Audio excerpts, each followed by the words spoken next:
صباح الخير، ازيكم يا جماعه؟ عاملين ايه؟ النهارده يا جماعه اكلمكم عن حاجه مهمه جدا، اللي هي استغلال يوم الاجازه.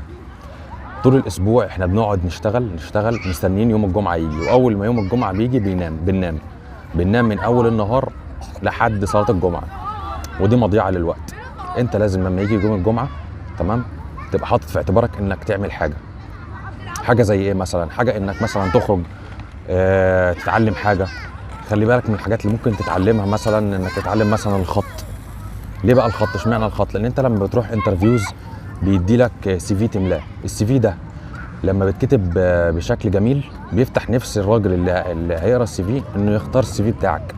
ليه بقى؟ لان انت باين انت فنان في حاجه زي كده اتعلمتها، تمام. يعني الخط ده باب رزق، زمان كان الخط باب رزق. فانت لما تتعلم مثلا الخط ده هيخليك انك تتميز وسط الناس، ودي مهاره.